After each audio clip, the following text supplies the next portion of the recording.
the Outdoor Drive Podcast. Welcome back to episode 176 with your boy East Coast Trev. Things are a little bit crazy and hectic here in the podcast world. I'm actually going through captain class right now, so we're not really recording. These are all pre-recorded.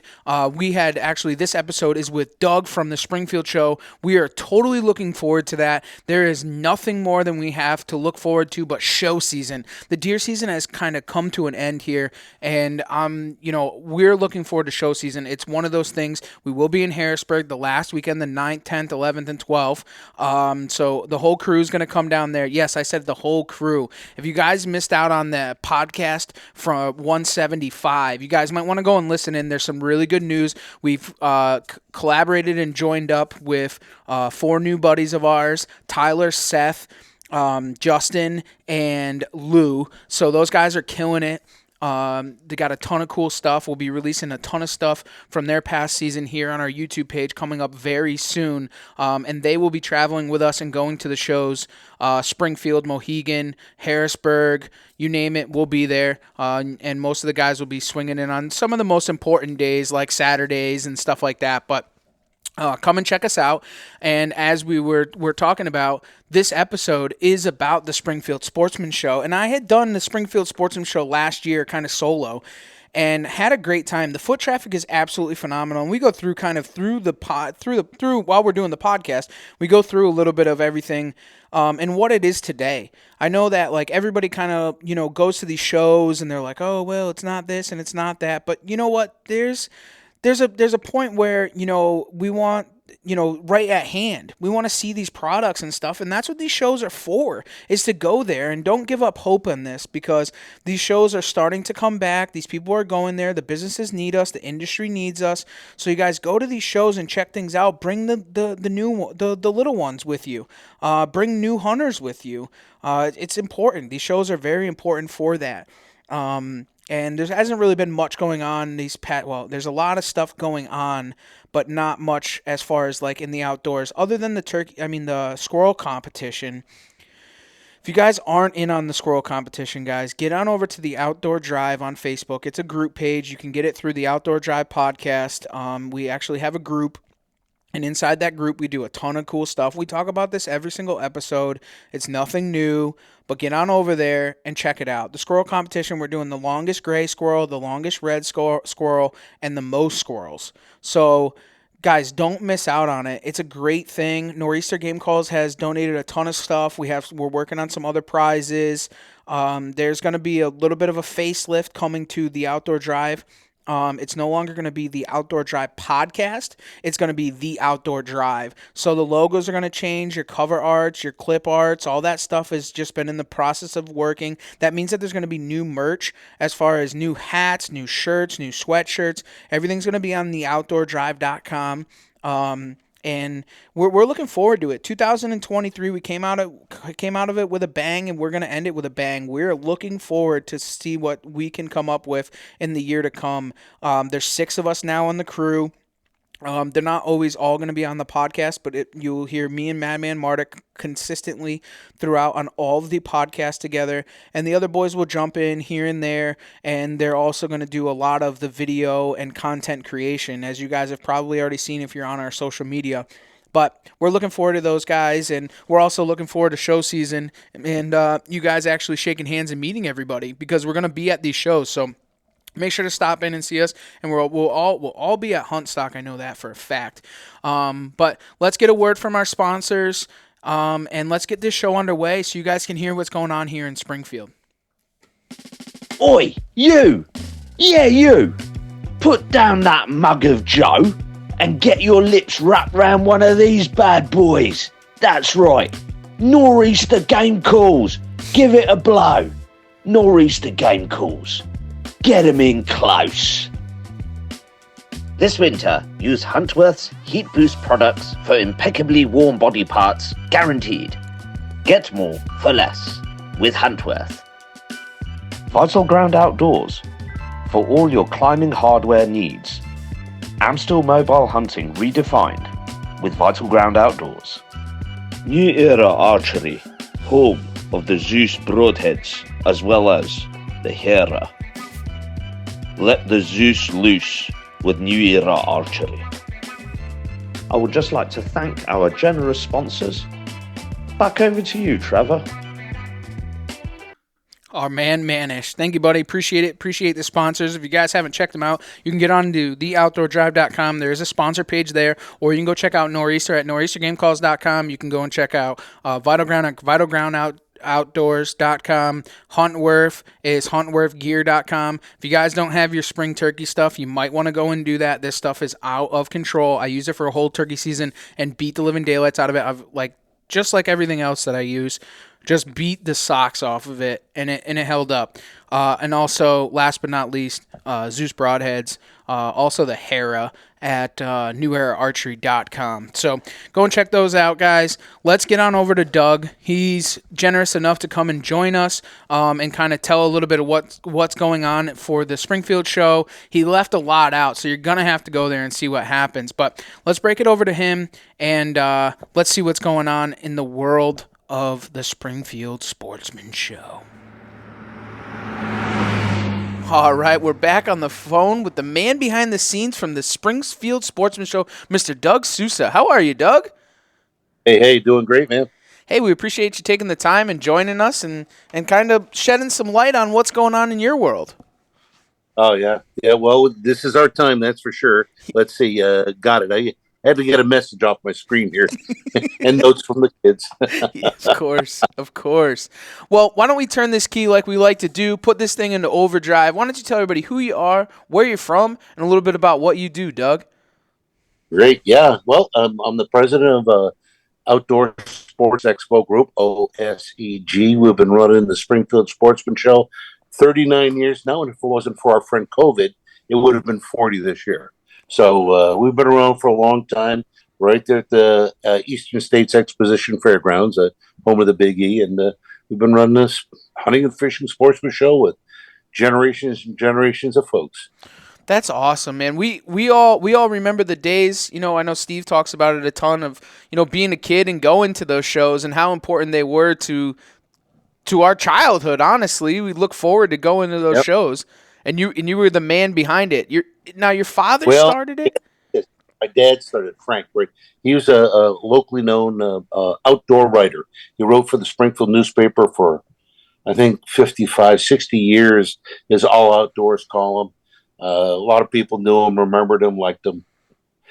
Easy to follow in those footsteps, but at one point he convinced me I ought to leave my corporate job to somewhat corporate. I flew around the country working on big equipment. He convinced me to leave my job. He says, you have an opportunity to not only work for people you want to see succeed, but also to work with folks that you like in fields that you like, and you can relate to. And every time I talk with one of my exhibitors, it's always something, hey, how's the season? How was your take? And just a lot of fun. It's been a blast. So my dad didn't lie to me. It has been good. It's more than just a bump and grind business. So how did it all come to fruition and this come about 39 years ago or 40 years ago? Right. There was actually a guy, Jim Keneally. He's gone now. Matter of fact, all three of the original guys that started the show are gone. My dad, Jim Keneally, who was out of New York, and Buffalo Borchers, who's from Chicopee, Mass. My dad's from Granby, Mass. Anyway, my dad died a year ago in September. He was the surviving guy. He lived to be 90, did real great for himself. But anyway, somewhere near 33 to 35 years ago, they took me in, and I'm sort of the surviving guy out of the whole thing now. But it's been a blast. It's a lot of work. It's all year round. It's like a farmer tending a field. You got to plow the soil. You got to put the seeds in. So even though the show only runs 3 days at the end of February, it still is a constant tending and getting information out and talking to people and making sure press releases and Facebook gets answered and all this sort of stuff. There was a dormant period, which is really great. I get a break in there, but for the most part, It's full time. We are full time show promoters. So, what made your father and the people that founded it with him want to even start this outdoor show? There had been a Sportsman show prior to them, but many, many years ago, and I think it was a Sportsman's Club in Agawam. There's somebody out there still alive that remembers it. I remember going to it, but they hadn't run it in about 4 years. This guy out of East Greenbush, New York, came out, sought my father, who, being an outdoor writer, he knew that he could get the word out about the show and everything else. And he said to my father, "You have a hardworking guy," and that was Buffalo Borchers, and he was the hardworking guy. He loved being the general. If you snapped your heels, he loved it even more. but it it it it was a labor of love. It was something that all these guys enjoyed. They helped put this thing together. Jim, unfortunately, got sick and only made it in less than 5 years out of all this. Wow. Buffalo died about 8 years ago, and my dad, had been involved right up until his passing a year ago, September. But yeah, it's a funny one. Let me tell you, it's not your regular business. You don't advertise and do things for year round like you might a restaurant or a car wash or anything else in the world. You're planning and doing things for one, boom, pinpointed weekend. That's it. You got to harvest. That's nuts, and it probably there's a lot of probably a lot of work that goes into it, with lining everybody up, making sure that there's a proper amount of vendors, and that the advertisement goes out for the people so that everybody else shows up there, and all the events. Yep. All the little different demos, like Yankee Waterfowl is this year, brand new group of guys. They're going to do some dog demos for us. We're going to do maybe something in the pool. We have a guy that's traditionally been in our retrieving pool for years, having his dogs launch and him giving instruction and everything else. But here we have another group, so it's fun. The dynamics are always changing, whether it's this seminar speaker or that one. We have our favorites that have been around forever, right. And some people are bored of them, and other people absolutely got to see them each year, and that makes it fun. It's a what's that saying? Something old, something new, something borrowed, something blue. It's kind of like that, you got to have the full mix. Got to throw a little of this and that into that chili.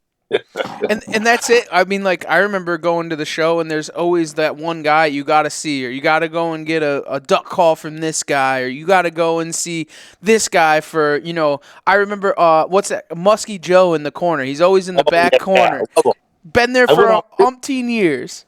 Yeah, I've been out muskie fishing with Muskie Joe up in Ottawa, Canada. It was he's the funniest little son of a gun.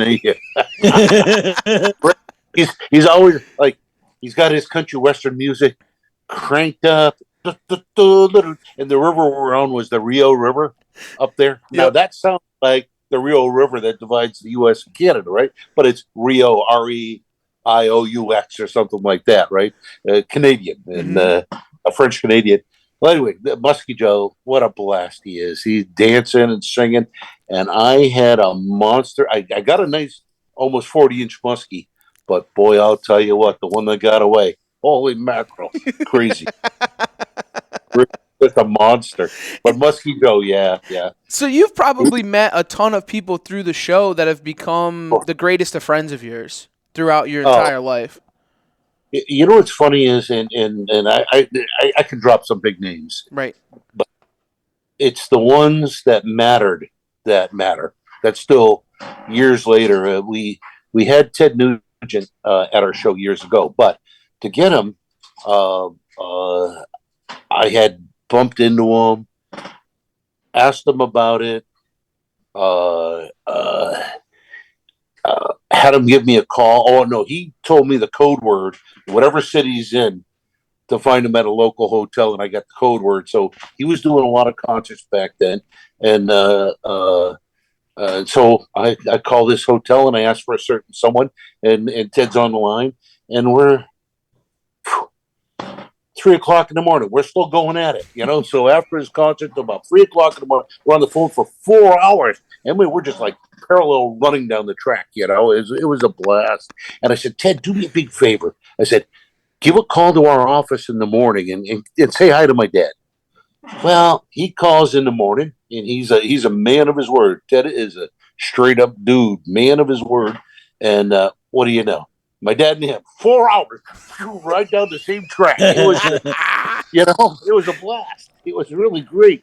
But Ted's a solid dude, and for about 7 or 8 years after we had him, he'd call us every time. Hey, Doug, we got Ted Nugent on the office phone. Can you come down here? Pre-cell phone, right? And I'd go down the office there. And, hey, Doug, Ted here. Just want to wish you and your dad the best show season ever. Blah blah blah blah blah. He wasn't making any money from us.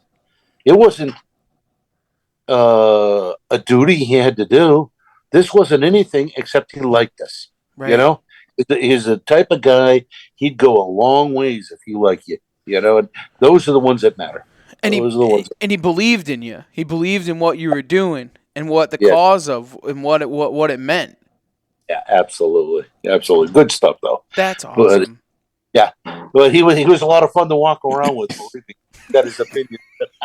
I couldn't even imagine. Like it's funny and so a good buddy of ours who also has a podcast. They had him on the podcast, right? And our buddies at Working Class Bowhunter, they're based out of the Midwest. Really good dudes. These guys are just absolute killers. Some of the best. We call them family.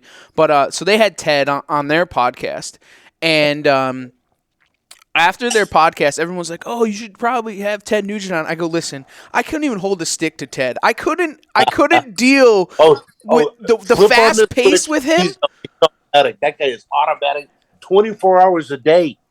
Ted is wound up and ready to go 24 hours a day. Well, that's what I'm saying. I mean, like, how do I don't even know the questions to ask him. He's in a whole different atmosphere when you come to conversation. You start talking NRA and this, that, and gun rights, and he would be off the chain. Like, I wouldn't even know how to manage that. Like, in a conversation, it would be the toughest thing ever. Take over. He'd hold your hand for you. Yeah. He's a professional at it, I bet, right? Oh, he is. He's probably one of the greatest communicators of our time, and he's on our side. Yeah. He doesn't take BS from anybody. He knows the facts and is willing to go ahead and lay them out. And one of the greatest things that I saw on an interview with Ted was, you know, there was an animal rights person, and Ted just straight up said to him, he goes, look, there's a dog and a human being drowning in front of you, and you can only save one. Who do you save? The dog. And that person can answer. Oh yeah, well, it was your dog, of course. but the idea being that, you know, human beings are supposed to have a higher value, and you're supposed to have that type of respect for human beings and human life. You know, primary, pinnacle, and though dogs and then cats would be next on the list. You know, there are other things, but the rest of it has been preordained for our use as human beings. And then I'm not saying abuse. You know, people need to follow game laws and do the right thing. But Ted lays it out for you real good. It was funny because during that time he was coming out with a like beef jerky, buffalo jerky, all these wild game stick jerkies, and I said, and his old saying was, "Whack 'em and stack 'em." That's an old Ted saying. Was whack 'em and stack 'em. I said, Ted, here it is. Whack 'em, stack 'em, and snack 'em. The beef jerky didn't take off, but I thought that was perfect. That absolutely great. Whack 'em, stack 'em, and snack 'em. You know, but he's always got ideas. He's a good guy. There's nothing better than that, man. So who do you have coming to the show? Some of the big attractions that people can look forward to at the Springfield Sportsman Show this year. Well, we just got in this week, and it's been a while developing it. And I'm really, really pleased about it. Ruger Firearms is coming in with a very big display. You know, the same sort of thing they go to the SHOT Show with and all that. Ruger's coming in big. That's awesome. Awesome. Yeah, isn't that fun? Isn't that great? But I didn't even realize it. Of course, I might be I need to pick up my American Rifleman magazine more often. But uh, um, um, Ruger also has Marlin firearms. I wasn't aware of that.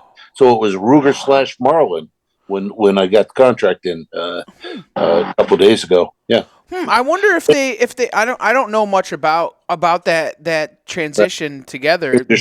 Yeah, yeah. I don't know anything about it. It Hmm. was I didn't even know it. I just kept on saying Ruger to the guys I was dealing with. Ruger this, Ruger that, Ruger, and then the contract comes in Ruger Marlin. So it's for one. We're getting a real nice, gigantic industrial display. A trade show type display in our little old commercial show, and these people do a great job. I used to be close friends with a guy over at Ruger. I just met him and we developed, and he did a lot of shows with us, and he stopped doing it. But he was Bill Ruger's personal attaché. Hmm. So this guy was, let's say, he was the back porch drinking buddy with Bill Ruger, the founder of Ruger Firearms, down in Arizona. I'm sure they're shooting tin cans off the fence post. Yeah. Oh. Hey, try this one. That was a good one. Oh, nice scotch.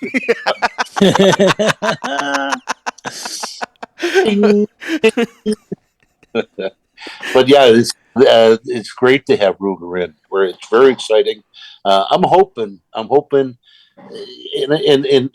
Smith and Wesson is moving out of the area, but I'm hoping that they take notice and remember to come into the show. I've worked it from a lot of different angles, Hmm. and the problem is sometimes when you get into the corporate stuff is you don't have connection because they're doing things for all sorts of reasons, and sometimes you're not part of it. Hmm. Yeah. But I hope Smith and Wesson comes in. I would really like if they're going to move down south.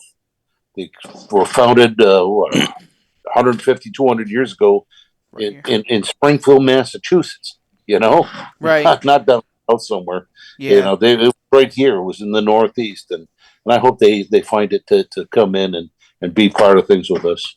I mean, there's a ton of weapons brands that come from the Northeast. I mean, Mossberg was here, Marlin was here. I mean, all those brands were all here, and found Colt was here. I mean, there was a ton of them at one point, and I mean, we kind of pushed them out. I mean, we didn't personally, but Yeah, government yeah. politic crap kind of pushed them out. But it would be nice if they were in some of these shows. You see them in Pennsylvania, at the NRA show and stuff. And Well, that NRA show is run now by the same people that run the SHOT Show. okay.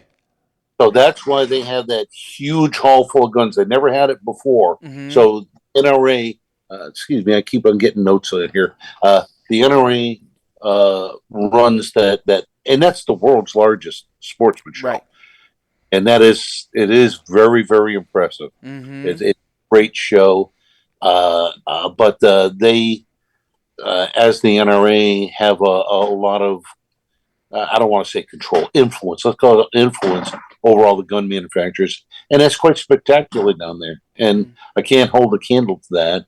But Savage has been in the past. We hope Savage Arms comes in again this year. Everyone's got reasons not to. We've had Right. last year, especially, we had any larger type of group other than your mom and pops and smaller type businesses were saying, well, we can't send our people out there during the time of COVID to blah blah blah. Well, leave it to the individuals. Let them decide. They want to come out. They got to do their job and bring their product to the people. Right.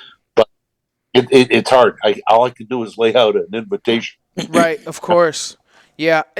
And the thing you do very well, do a great job with that. There's a ton of great people, like you said, the dog, you have the dog jump in, the fly cast in, the fly tying. I mean, you have a big diversity of people that are there, taxidermists to outfitters to, there's a little bit of everything in there. And it's, The only thing we're really going to be missing this year, boats, fishing boats. yeah.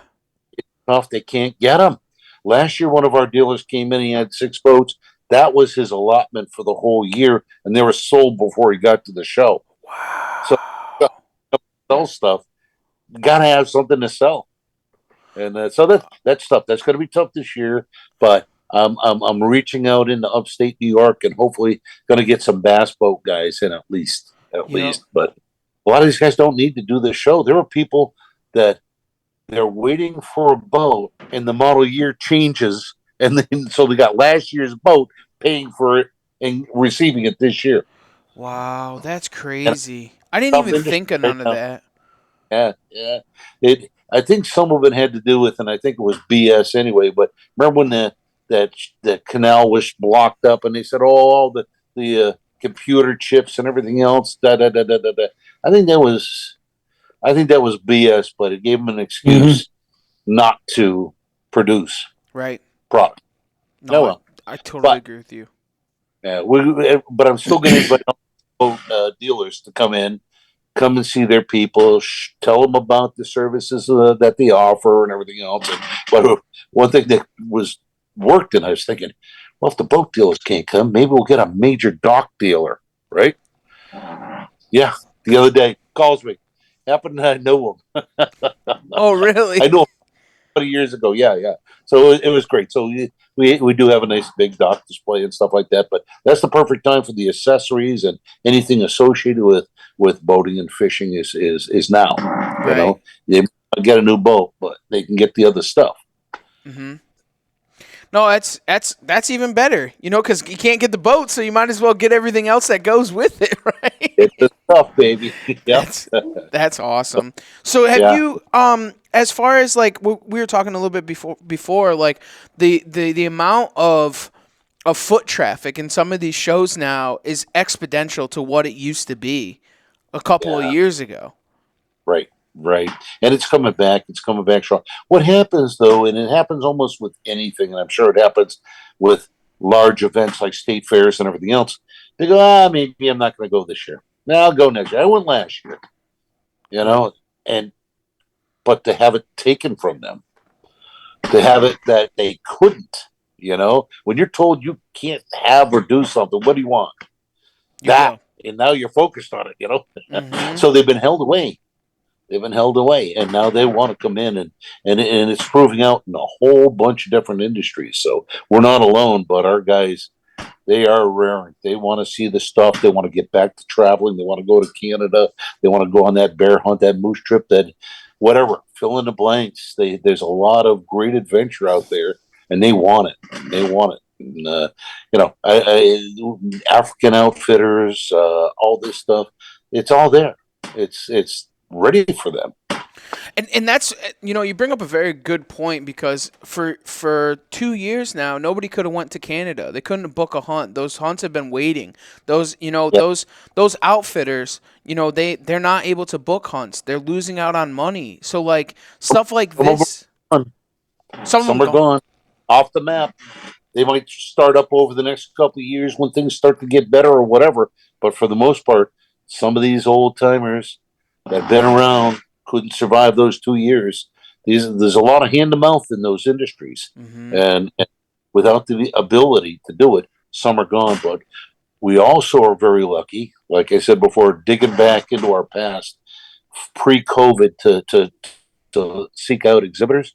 We have some guys that hadn't been in a couple of years, and it's nice to see them back. They're major people. That's huge. It's what you're doing with this show is amazing, because in all reality, you're putting back food on the table for some of these guys. You're giving them that opportunity to be in front of a ton of people, and you having the foot traffic over the 40 years of doing this and putting those people there, and everybody knows, like, our younger generation is starting to make that an annual thing. It's the things that we did as kids and go there constantly, and now we're like, the Springfield Sportsman show, we gotta go to that one. That's one we went to our whole entire life. Like, you gotta go there, you gotta go check it out, and then all these people are there. Yeah. They might have gone there when they were young, and then they got away from it, maybe college or starting a family or getting their career off the ground or something like that, and they circle back. Now they want to bring their kids back to the trout pond. They want to. I was just going to say the trout pond. You got to have the trout pond.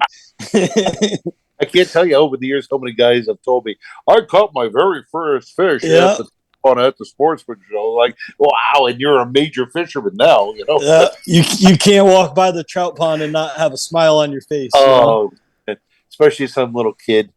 That the amazement of that fish that sliming out of the water, you know. What a thrill! Yeah, it really is fun. It really is. And it's funny that you talk about the trout pond because I think that that's like the center, the epic part of going to one of those things. Like I know when I was up there 2-3 years ago, my nephew came for the first time. And he's a little guy.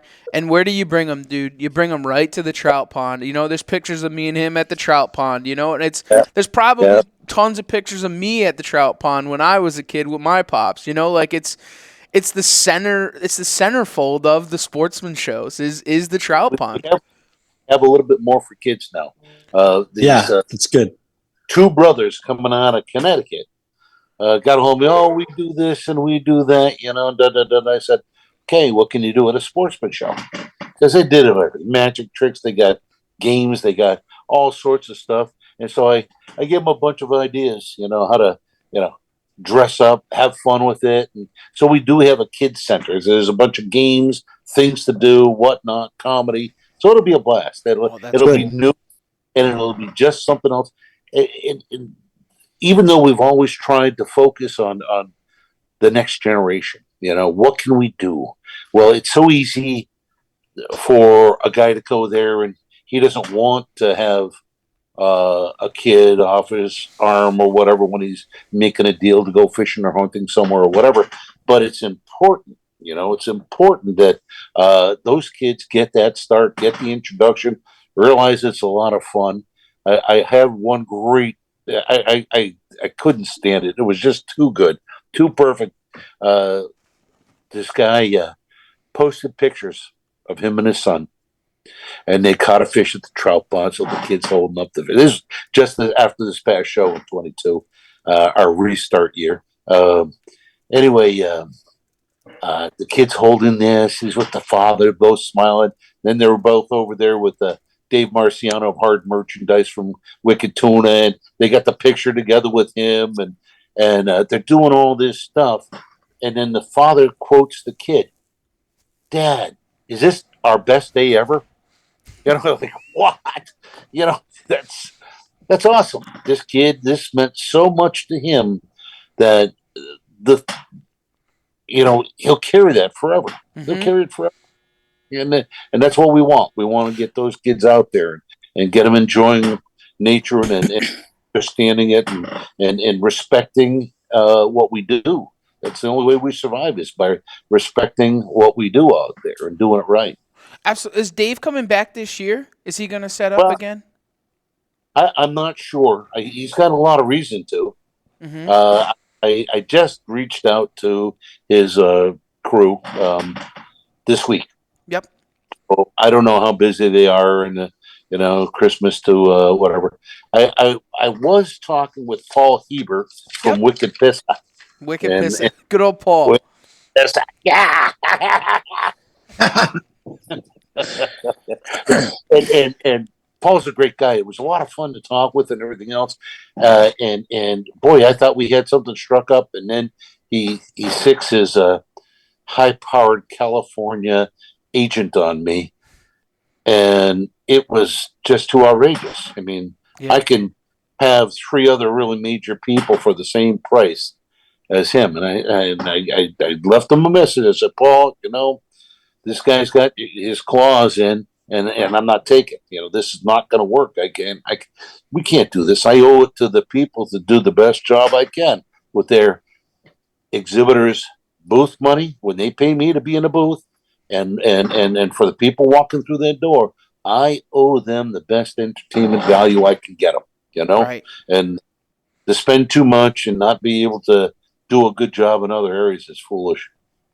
And he's not working. I think I could get Ted Nugent for $10,000. Right. and it is what it. I guess it's a tough scenario, right? And a tough situation because to have to have somebody like that would be great, right? But then on the same token, like you said, you could have a couple other people to bring more attraction in, because not everybody might like Paul, or everybody might not like tuna fishing, where you could have a couple of guys that do a little bit of this, a little bit of that might draw a little bit more attraction. So you kind of have the weight on your shoulders too. Like, is this going to help or hinder?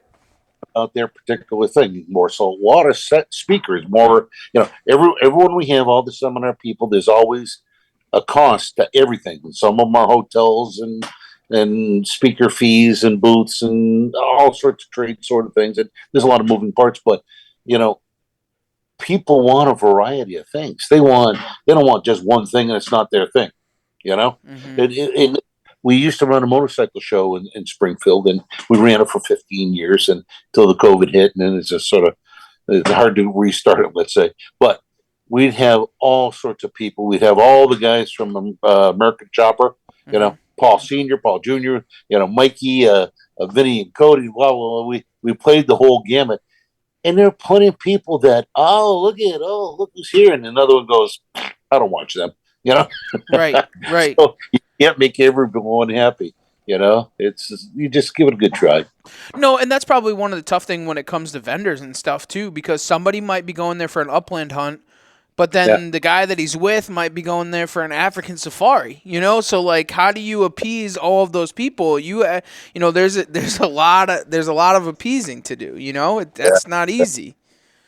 And we acceptable across the board in the industry of non-related items to the event's theme is 25%. Now we're far below that, but get one gutter guy in there and somebody's really, quite upset. I say this: look across the aisle, turn your head, keep on moving. That guy paid for something at that show, Yeah. He's got that. He's going to sell a gutter job too. And that works because everyone's got homes, everyone's got places, and it's not what I'd like to see. I'd like to see 100% pure, but that's not real. That's not real in today's day and age, and maintain a good size show like we have. It's funny. It's funny that you bring it up, and I wasn't going to, but I think now that we're on it, we might as well talk about it for a second, because I think it's something that everybody kind of wants to hear the actual input of it, right? Because we all have our own opinions, right? You're like, why is the Shamu guy here? Why is this guy here? Why is that guy? Why are they trying to sell me windows? We're here at a hunting show. But in all reality, I mean, in the grand scheme of things, and as business comes, you have to sell spaces, right? And if you can't fulfill that space, you got to fill it with something, but at least it's semi-relatable. Like, to be honest, if my wife comes and the guy down there is selling jewelry, or they're selling this or that or something relatable, you can appease the wives also in the walk. Yep. Yeah, it's not the greatest thing for me to look at, but it's part of it. It's acceptable. We're still below the threshold, let's call it, of what you can have in the show. And I want a full show. I don't want empty booths. I don't want someone saying, oh, look at that, no one showed up for this one or that one. And it always happens. Somebody gets sick, someone can't make it, whatever. If I can tuck it with something, I'm gonna fill it up. And they wouldn't be there if they weren't doing business. So even though it doesn't look related, or it's not what you came for, they're still doing business, and someone on that floor is doing business with them, or else they wouldn't be there. Right? They wouldn't be if that was the case. But that's the dark side. Right. We don't want it, but it's also a necessary evil to be able to continue to have the show. Yeah, and I bet you it's probably some of the most complaints that you get probably about the show, right? Is that But you know what was surprising, amazing? We generally do get complaints. Last year, everyone was so happy to be back that the word that was used on social media over and over again was great. I think everyone was so excited. I only had one guy that was blustery and wanted to tell all his friends how he's smarter than the show, and we're just regular people, we're like you guys. We're all regular people trying to do the best job we can in our industry, and that's our deal. but we really didn't get too many complaints last year, even though we had a little extra this and a little extra that. We had less Canadians because they couldn't even come across the border. Some of them could come across the border, but we're unsure if they'd ever get back again.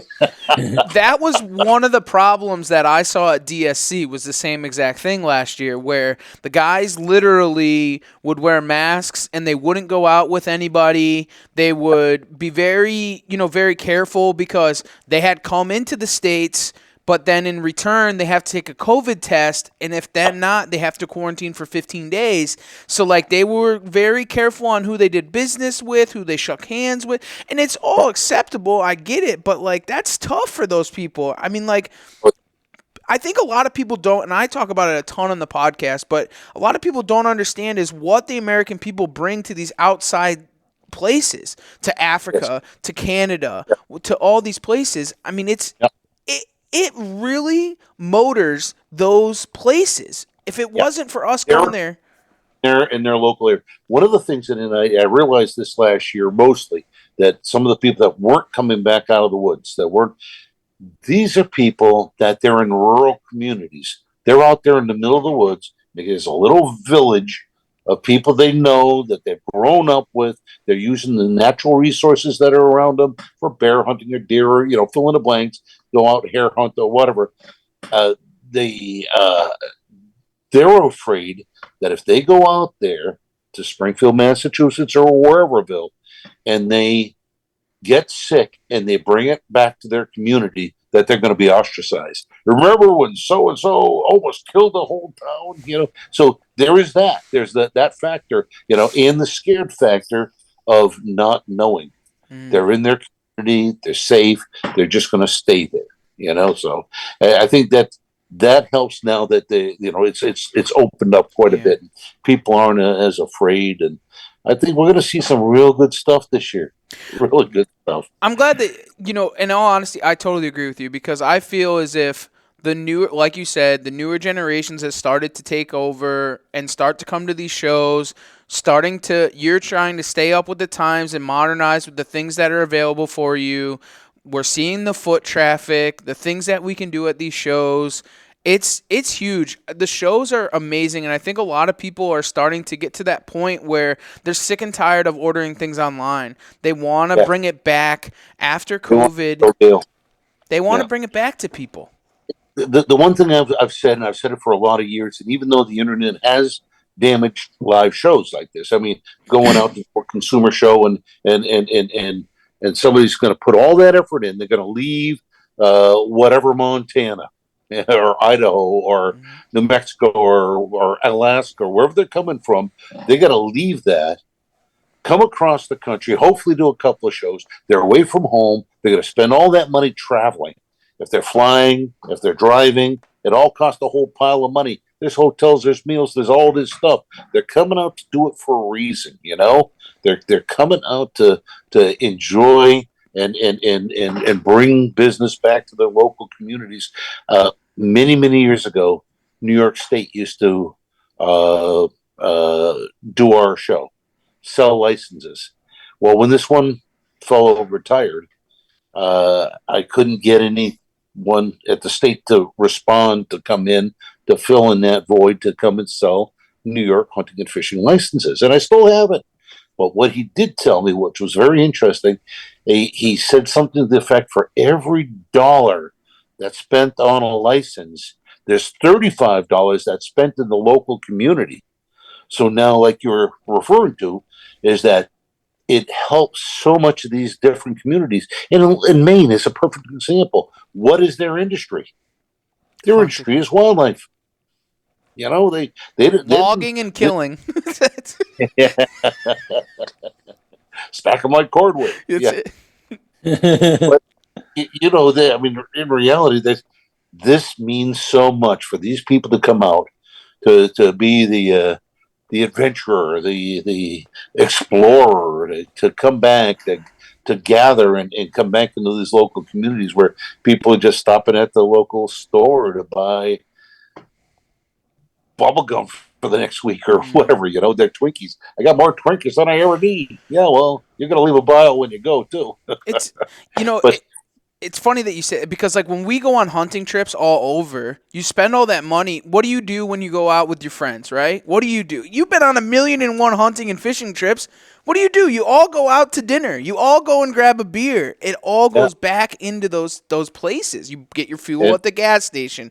You get your licenses. You get your food. You get your ice. You get everything when you're in those places. You're putting that money back into it. There's a lot of money that goes out there, and this is one of the things that I've sort of tried to poke at with Mass Fish and Wildlife was by not having hunting in Massachusetts on Sunday, they're losing millions and millions and millions to New York or other communities that have Sunday hunting. Well, let's loosen up a little bit, folks. You know, it is the sportsman. It is the guy that buys the license out there that is contributing to wildlife, not the guy that's out there just walking. They get their ski pole walking stick and see how fast they get through everything. It's you and me. We're doing it. We're making the boat ramps. We're the ones doing all this stuff.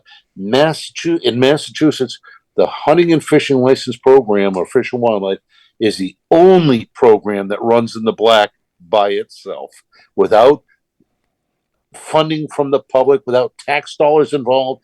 It was Governor King a gazillion years ago, back in the 70s, early 80s, maybe even, that all these politicians saw that pile of money for Fish and Wildlife, and they all wanted to tap it. And he passed a law that they couldn't touch it. So the money that goes in from licenses and whatnot goes directly to wildlife habitat. It goes to wildlife, some of the greatest wildlife biologists and marine biologists in the country. You know, we have really a fantastic thing going on in Massachusetts, but this is true everywhere. And I wrote an article for the Boston Globe 1,000,000 years ago. I don't know if you remember the lion that was killed. That was Cecil? a very famous lion, Cecil. And Oh, anyway, absolutely. I wrote an article about Cecil being killed, and basically I pointed out, and I had 4 different editors send me emails thanking me about this article because I said, you know, it is. The care of wildlife is taken care of by people that hunt and fish, that use those resources. We're the ones, if it wasn't for us, the commercial hunters and fishermen would rape the whole landscape. You know, there wouldn't be anything left out there. Wouldn't be anything for Joe Hiker to say, oh, look at that deer. Isn't that beautiful? Yeah, it is beautiful. And guess what? It's a healthy herd because we curb the herd. We don't allow them to overpopulate and die of diseases in a little huddled mass in the middle of winter. You know, it is our harvesting and it's our taking and our giving back through our licenses that keeps a healthy wildlife population. You know, so we let's pat ourselves on the back. Hang on. Oh, that hurt. but it's true. You know, it's really true that we're doing it out there.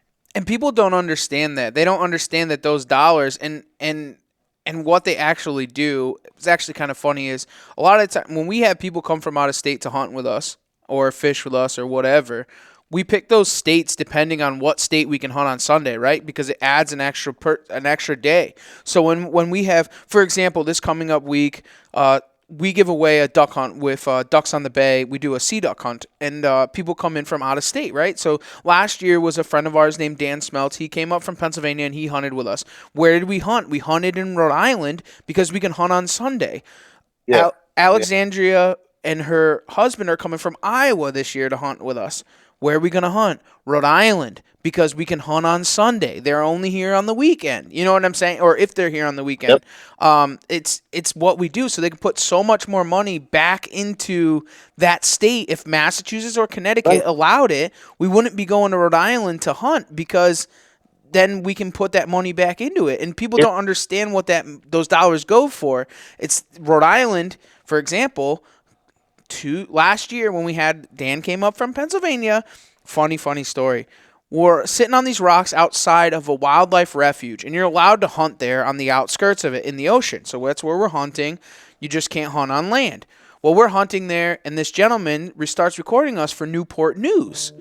and he starts talking about how we're hunting outside of a bird sanctuary.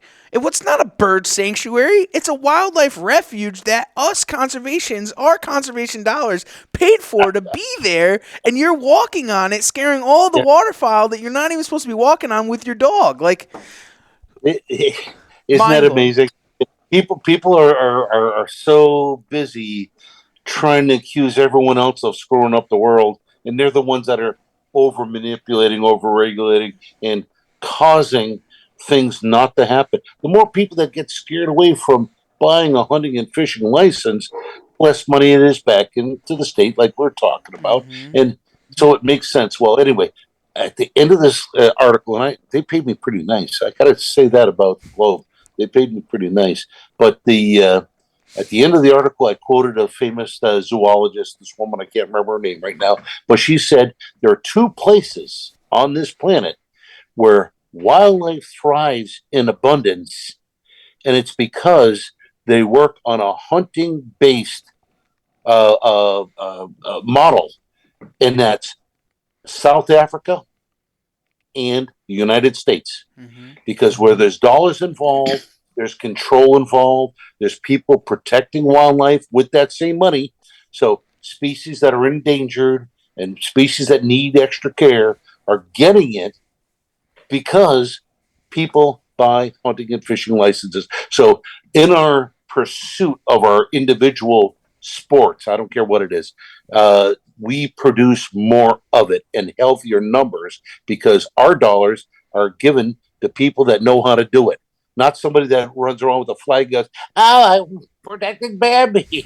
Well, that's nice, you know. I hope you got a real good personal feel good, but believe me, they're not a family unit. No. Bambi and his dad and his mom aren't a family unit. They don't think like that. They don't live like that. That's not what they do.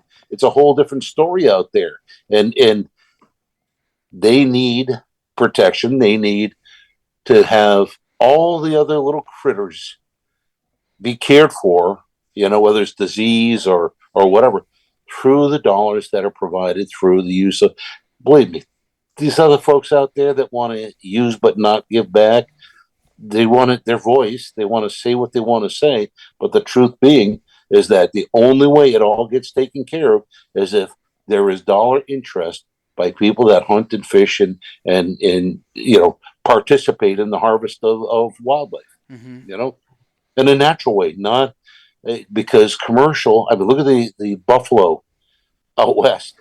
What happened to them? It wasn't hunters. It was, they say buffalo hunters. No, those were commercial venues that, yeah, basically they were trying to feed this big European market. They were market hunters, and that was, to them, that was great. Look at all those animals. They almost extirpated the American bison out there. But it wasn't until Teddy Roosevelt and others of his ilk that said that we need to have limits and seasons and things to ensure that there is wildlife for generations to come. There's wild lands only because of Ducks Unlimited and other conservation groups, SCI. There's a lot of great stuff out there. Oh, talk about SCI, Safari Club International. We have a 40-foot wildlife trailer, brand new at the show this year. From SCI? Yes. Oh, so SCI they stepped up from a 10 by 10 because they were in a 10 by 10 last year. Yes, yeah. And the guy said to me that my contact there, he says, Mike, he said, what if we were thinking about making a wildlife trailer? I said, I will give you some juice, you know. Right. I'll let people gonna be there, but that'll be fun. That's another fun thing. That's huge. You know, that's a huge thing, and that's something that touches dear to my heart, honestly, with having friends that are in Mozambique and Zimbabwe and family that's there and stuff. And we try and talk about it a ton on the podcast. We've done a ton of podcasts with guys from there and guys from here that hunt there, and to bring that light to it, that it's not that hard to get overseas and go and do that, and that is actually there and readily available. Like, it's... And the SCI stuff, those guys, they hammer it home, and they do a hell of a job with it too. What's really fun in a lot of the safaris, the hunts in Africa, South Africa. I say South Africa. I don't mean South Africa. I mean, the southern end of Africa. And there's so many different wonderful countries in Africa. South Africa, it just is easy to say South Everybody, Africa. all Americans say South Africa. I know, and I didn't mean to be like that, but just for ease of talk. But most of these places, they encourage you to bring your wife, your significant other, whatever, a non-hunter with you, that they're going to take you on a photo journey to see all the cool stuff in the world, and it's a blast. They really are opening and welcoming and make it so it's not like, oh, it's only the husband going out to burn up all the money on this great wild adventure, that others can join in and be part of it. And then the 1 or 2 days, you might have your hunters go off and do their thing, and the significant other might go into town, buy some cool stuff, see some wild things, And but it's a really inviting continent. Nip. I had to get that off my screen. You're a busy man, Doug. I get too many notifications. Yeah. But yeah, we got you guys. It'll be a lot of fun this year. Yeah, we're actually really excited this year. We got a ton of really cool things that are happening. We're actually going to bring in, I was telling you about it, is we have a guy by the name of Travis Bailey. He shot an absolute giant black bear.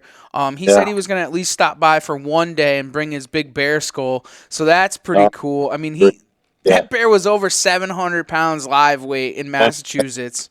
Imagine that. That's crazy. We have a local bear that some of the local folks go, he's 500 pounds. Well, I can tell you, he's just a little over 400, but it's still impressive when that thing rolls down the road. He's crossed the street into our yard like this. Looks like me. I got my first two. Big fat guy. It was crazy to me that they don't keep records of the black bear in Massachusetts. It's never really been known. The whole black bear phenomena is real in the last 30 years. It's which is still relatively new when you talk about the whole scope. But yeah, we have some impressive stuff. I don't know why they don't. We measure antlers, we measure weight, we do all sorts of things. They measure a skull on a black bear, but it's not really a record keeping thing. No. Unfortunately. They should be respected. Look at Maine. Maine keeps records on everything. Like every single thing known to man is record. It's all papered. It's all trailed. I was just surprised when Travis was telling us that. I was like, dude, you kidding me? That's pretty close to a record bear for that state. And it's gotta be, and it's. Yeah. But I think it'll be a ton of really good attractions at the show. And is there anything else that you want to kind of leak out so guys have to look forward to? Yeah, come down and meet the guys. Yeah. Trevor and Steve. I mean, seriously, there's a lot of really good folk. And the amazing part is, and I really love it, and it's an honor to represent our industry. Everyone you walk up to and meet and talk to are decent people. I can't tell you how many times people have said to me, this is like the whole Northeast annual Sportsman Club meeting, and that's what it's like. Guys talking about what they did this year, where they went, everything else. And it really is the birds of a feather thing, the connection to each other. In our sport and our pursuits and the things that we love, just to be around other people that have been on those mountaintops or out in that Arctic tundra out in the middle of nowhere and experience things that the rest of the world will never get to see. They'll never see that sunrise coming up that we do. They'll never get the shiver in their tree stand and wait for that sun to come around the corner and warm them up. And they'll never get those really truly wild spiritual moments. They're spiritual, where our communication with nature is optimum. Well, I guess that kind of leads into one of our last questions. We always like to ask everybody, and what it is Doug, what drives you outdoors? Oh man, wow, big list. It is truly adventure. It is because my nephews have been going out and back to my house to hunt for the last couple of years, and they're still pretty new at it and stuff like that. And when they came in, I asked them questions. What'd you see? What'd you blah blah blah blah blah? And you are forced just by the act of walking out into nature. You are forced to learn. You are forced to know more and enjoy it. You uh, uh, every time you go out there, whether you're challenging yourself or just taking a walk and looking at chickadee tracks on the snowy branch, it's always a learning experience, and it's always wonderful. It's never bad. Because even a couple years back, out back of my house, I found mountain lion tracks. Wow. I know it was a mountain lion. It was the only time I saw it was only one hunting season out of being back out there for 40 something years. But you're forced to learn something, and it's always good. I love getting out there. That's the most important thing. Doug, we are super excited to be at the Springfield Sportsman Show again this year. Glad to have you there. Yeah, We're looking forward to it. we're still taking on exhibitors. So if you got any friends that want to get out there and be part of the whole outdoor world and sell their wares or their services or whatever, we're still looking for folks. We'll always find another corner to tuck somebody into. And Doug, if you're looking for someone to do a seminar, you can always just throw Trev out there. He's cheap. You give him a cheeseburger and tell him to go talk about something. He'll talk all day. Well, that cheeseburger thing must work. We got a guy, a podcaster guy, Bobby Roast. And Bobby Roast. I don't know. I think that who knows. I think we all love eating. We were talking. Invite me back again, guys. This has been a lot of fun.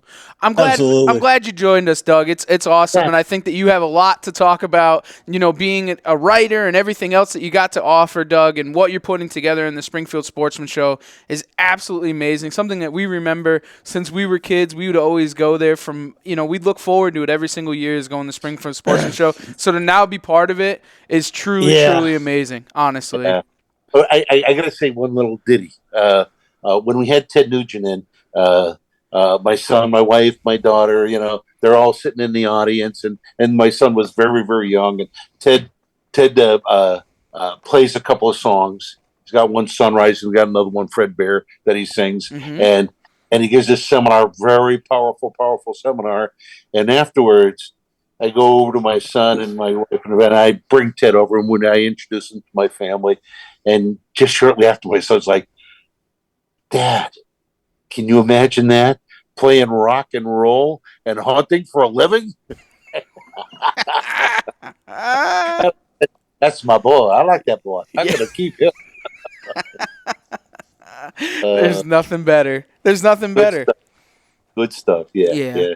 So, Doug, we're definitely looking forward to the show. We cannot thank you enough for jumping on with us. We're going to hear your voice here on the podcast again, maybe at the show if we get some time, if not after. We'll do a recap. I may end up with a podcast stage. Okay. So we'll schedule you in, get you in there, maybe a couple of shots and all that good stuff. And our website, which is not updated for this coming year, is osegshows.com. That's OSEG shows.com.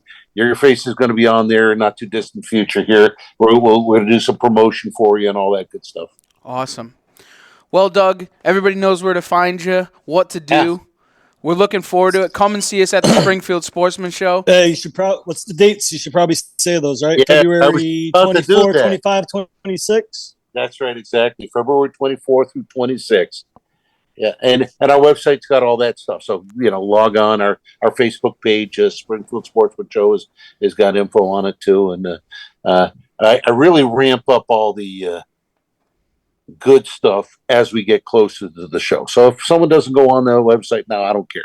But I want you there in early February. And make sure to check out Facebook, too, because you've been pretty active on there, putting some stuff on there. So go and check them out there on Facebook also.